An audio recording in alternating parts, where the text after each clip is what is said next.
땅끝까지 복음을, 끝날까지 주님과라는 약속 아래 전 세계 복음화에 앞장서고 있는 기쁜 소식 선교회. 코로나 팬데믹 이후 해외 방송국 및 온라인을 통해 땅끝까지 복음이 전파되는 가운데 박옥수 목사가 각국 정부로부터 공식 초청을 받아 이스라엘과 말라위, 잠비아, 짐바브웨, 에스와티니, 레소토, 그리고 보츠와나와 모잠비크까지 남아프리카 7개국을 방문했다.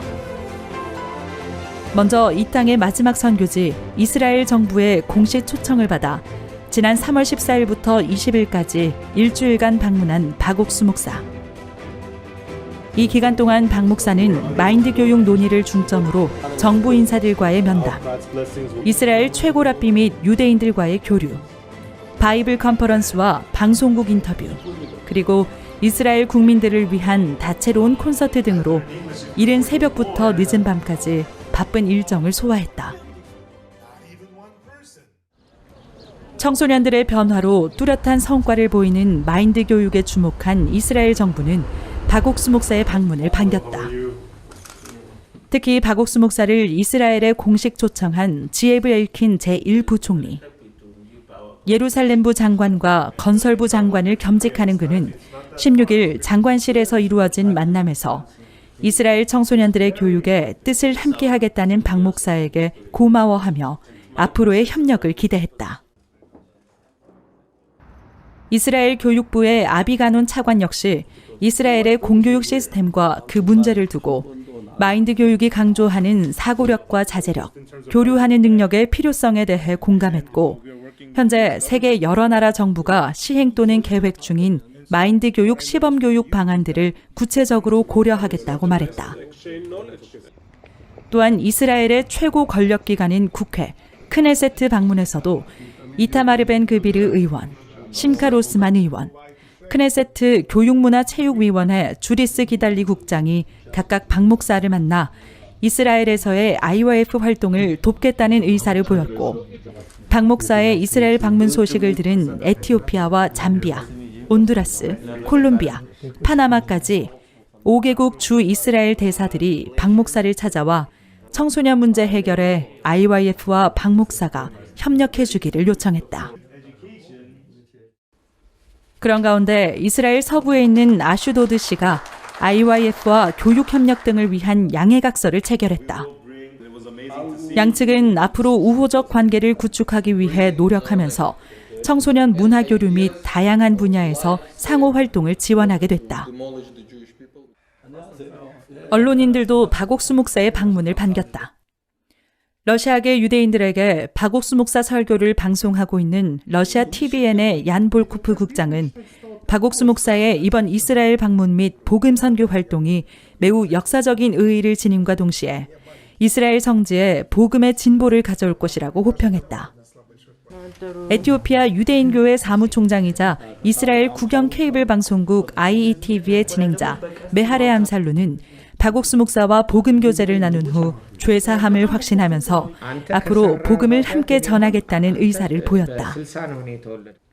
한편 UIIC 기독교 연합회장 엘리에셀 무지첸코 목사와의 특별 인터뷰, TVN 방송국 빅토리아 니키티나 신 사장과의 인터뷰는 팬데믹 시대 전 세계적으로 주목받고 있는 박옥수 목사와 기쁜 소식 선교회의 활동을 조명했고, 향후 방송 채널을 통해 전 이스라엘 모든 유대인들에게 방송될 예정이다. 이스라엘 유대교의 스승이자 지도자로 대우받는 랍비들과의 만남도 이루어졌다. 여전히 율법을 지키기 위해 애쓰며 예수님이 아닌 다른 메시아를 기다리는 랍비들에게 박옥수 목사는 하나님께서 율법을 폐하고 주신 새 언약에 대해 성경 말씀을 가지고 설명했다.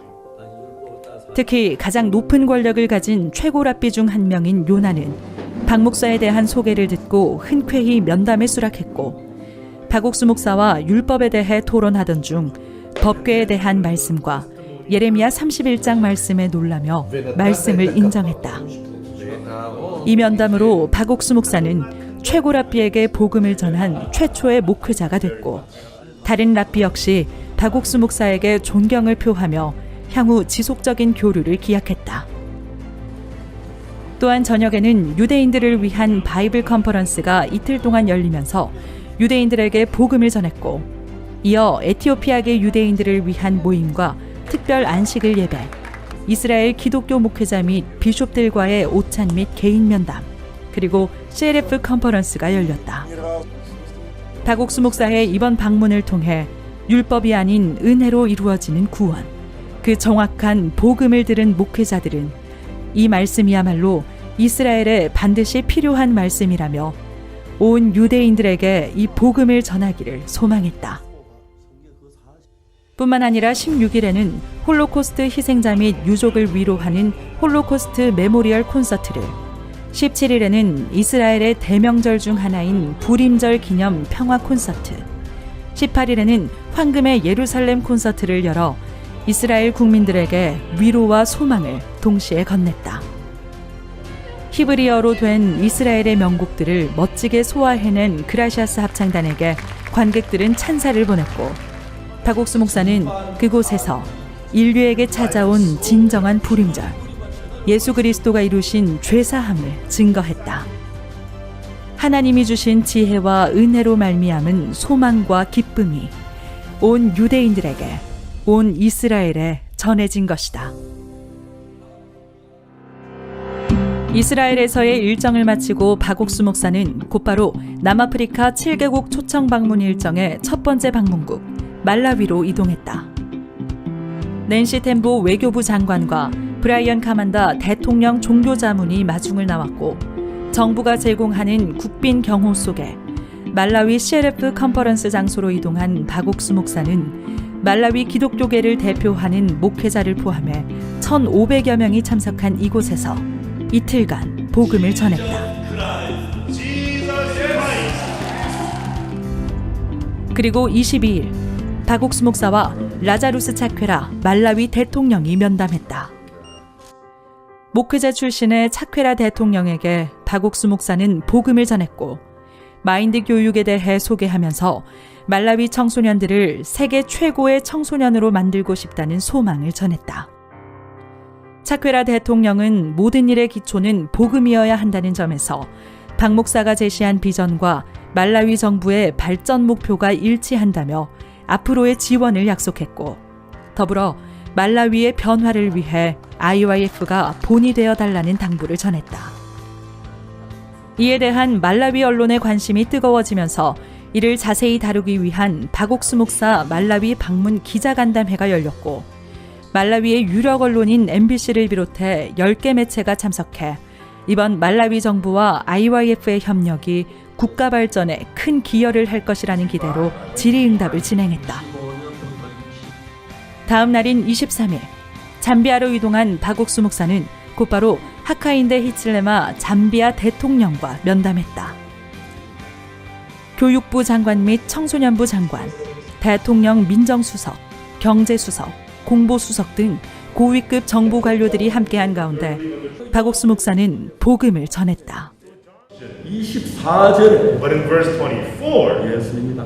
there is Jesus in verse 24. 그리스도 예수 안에 있는 구속으로 말미암아 Being justified freely by his grace. 하나님의 은혜로 값없이 의롭다 하심을 얻은 자들.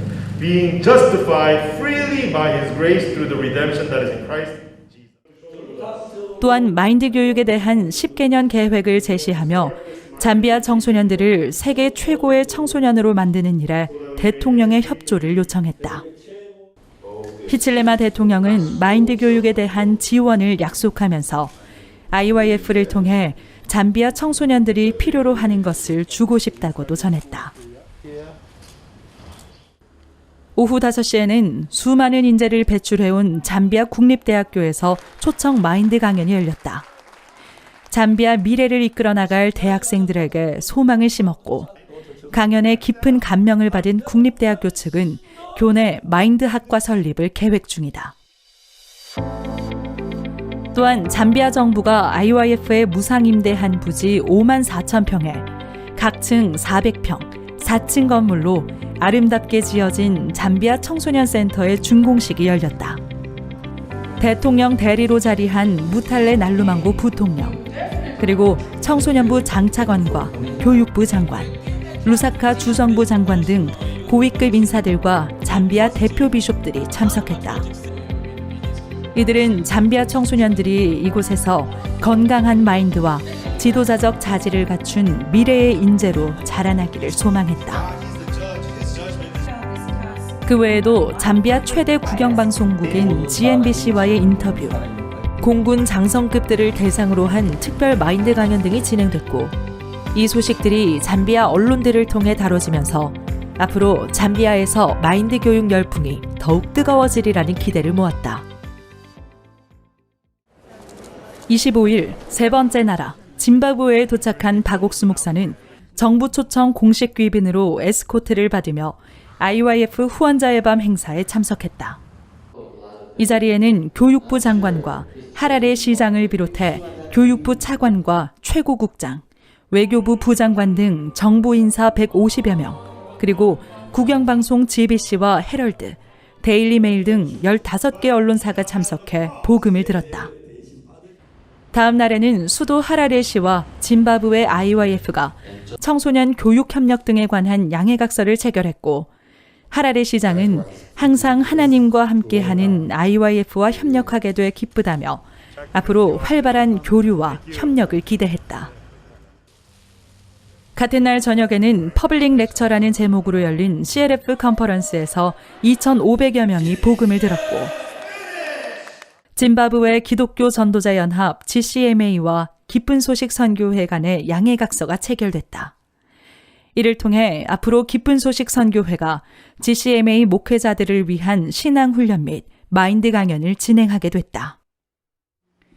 또한 짐바브웨 국영방송국 GBC에서는 박옥수 목사의 특별 기획 인터뷰를 녹화해 4회에 걸쳐 자세한 내용을 짐바브웨 전역에 방송할 계획이다. 27일 오후 5시 에스와티니 국제공항에 도착한 박옥수 목사를 현 국왕실 정치수석 은피와 들라미니 왕자와 국왕실 대표 종교자문인 니콜라스 야오 비숍이 맞이했다.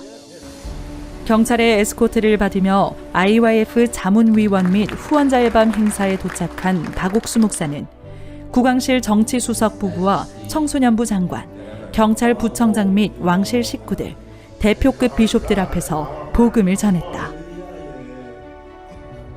둘째 날인 28일에는 에스와티니에서 가장 큰 예배당이 있는 만지니 FEA 교회에서 박옥수 목사 초청 CLF 컨퍼런스가 열렸다. 비숍 및 목회자들과 일반 성도들까지 2,500여 명이 이곳에서 복음을 들었고, 컨퍼런스 후에는 에스와티니 성공회 연합회 회장 등 30여 명의 에스와티니 기독교단 대표들이 모여 에스와티니를 복음의 나라로 바꾸는 일에 뜻을 모았다. 그리고 정부 인사들과의 본격적인 만남. 클레오파스 들라미니 에스와티니 총리는 청소년 센터 방문 및 언론 홍보를 약속하며 자국민을 위해 일해주는 박 목사에게 감사를 표시했다. 그리고 에스와티니 왕궁에서 음스와티 3세 국왕과 3년 만에 재회한 박옥수 목사. 7번째 면담인 이 자리에서 국왕은 오랜 친구처럼 반갑게 박옥수 목사를 맞이했고, 두 사람은 현재 진행 중인 청소년 센터 건축 과정 및 향후 마인드 학교와 건축 학교, 음악 학교 등의 활용 방안과 메디컬 센터에 대한 이야기를 나눴다. 마지막으로 국왕은 에스와티니를 위해 기도하는 것을 잊지 말아달라고 당부했다. 남아공 안의 작은 왕국 레소토에서도 하루 동안 바쁜 일정을 소화한 박옥수 목사. 도착과 동시에 현지 언론들과의 기자회견이 진행됐고, 이어 국왕 레치의 3세와의 만남이 성사됐다. 2019년 첫 만남 이후 두 번째인 이번 면담 자리에서 박옥수 목사는 곧바로 국왕에게 복음을 전했다. 국왕은 예레미야 31장 34절 말씀에 아멘을 외치며 복음을 받아들였다. 그리고 청소년들의 사고력과 자제력, 교류하는 능력을 키워 레소토를 바꿀 미래의 일꾼으로 키우겠다는 박옥수 목사에게 적극적으로 동의하며 IYF의 활동을 온 마음으로 돕고 후원할 것을 약속했다. 또한 청소년 센터 건립을 목적으로 레소토 청소년부가 기증한 리페랭 지역 15,000평의 부지에서 모에케치 마조로 레소토 총리 및 리케렐리 탐판의 청소년부 장관 등이 참석한 가운데 기공식이 진행됐다. 마조로 총리는 IYF를 통해 레소토 청소년들의 삶이 변화할 것을 기대했다. 그리고 이날 기공식 현장은 레소토 국영방송국 LNBS의 저녁 헤드라인 뉴스로 현지어와 영어 각각 2차례 방송됐다. 30일 오전 박옥수 목사가 모크위치 마시시 보츠와나 대통령을 만나기 위해 이동했다. 이번 보츠와나 방문은 기존에 예정돼 있지는 않았으나 주변국 방문 소식을 들은 보츠와나 대통령과 정부가 초청 편지를 보내 일정이 마련됐다. 이번 면담에서 마시시 대통령은 청소년 발전을 촉진하기 위해 실무를 진행할 청소년부, 토지부, 종교부, 지방자치부 등 각 부처의 장차관들과 공립서비스 의장 등 담당자들을 소개하며 언제든지 돕겠다는 의사를 보였고, 박옥수 목사는 대통령의 환대에 감사를 표하며 복음을 전하고 보츠와나 청소년들을 위해 일하겠다는 뜻을 전했다. 이에 마시시 대통령은 마인드 교육을 아주 체계적인 프로그램이라고 평가하며 정부 차원에서의 적극적인 협력과 향후 한국에서의 만남까지 기약했다. 그리고 이날의 면담은 행정자치부 산하의 국영방송국인 BTV와 신문 데일리 뉴스를 통해 주요 뉴스로 다뤄지면서 보츠와나 전역에 알려지게 됐다. Education will be in touch to find out the extent to which the already expanded curriculum will be able to take the time. But the facilities will be available, but the Minister of Youth will provide the guidance. And so it's up to you to design the program. He will give guidance to government, as is regular. 그리고 마지막 방문지 모잠비크. 박옥수 목사는 30일과 31일 특별 마인드 강연에 강사로 섰다. 레노바, 새로워지다라는 주제로 진행된 이번 강연에는 목회자 및 교육 관계자, 공공기관 직원 등 약 2,000여 명이 참석했고, 행사장 좌석이 부족해 일부 참석자들은 주변에 서서라도 강연을 듣고자 했다. 박옥수 목사는 이 자리에서 복음을 전했고, 참석자들은 아멘을 외치며 복음을 받아들였다. 또한 마인드 교육에 큰 관심을 보이고 있던 영부인 이자우라 뉴시 여사와의 면담이 모잠비크 현지 언론의 뜨거운 취재 열기 속에 진행됐다. 박옥수 목사는 모잠비크 청소년들을 위해 온 마음으로 일하겠다는 의사를 밝혔고, 이에 영부인은 마인드 교육을 통해 청소년들이 어려움을 극복하는 힘을 기르게 될 것이라며 멀리 내다보며 마인드 교육 도입 및 구체적인 방안들을 추진해 나가고 싶다고 말했다. 이외에도 VIP 리셉션 등을 통해 오스왈드 피터스버그 청소년부 부장관, 이자크 샨디 전 법무부 장관 등 지속적으로 교류해온 의회 인사들 및 방송과 교육 관계자들을 만나 복음을 전하며 마지막 일정을 마무리했다. 이 땅의 마지막 선교지 이스라엘부터 남아프리카 7개 국가에 이르기까지 귀한 복음의 빛과 능력이 가득 비추었던 이번 여정. 마인드 교육에, 그리고 복음의 마음을 열고 받아들인 각국 지도자들과의 협력 속에 앞으로 우리 앞에 펼쳐질 전 세계 청소년들의 변화와 각국이 맞이할 새롭고 소망 가득한 미래를 기대해 본다.